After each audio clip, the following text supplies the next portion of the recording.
Hello everyone. For making this amazing cookie cake, you just have to follow the video and ingredients step by step.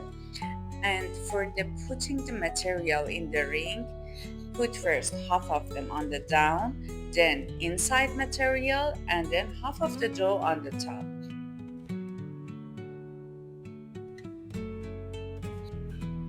You cannot imagine how much delicious it is. Just make it and enjoy it.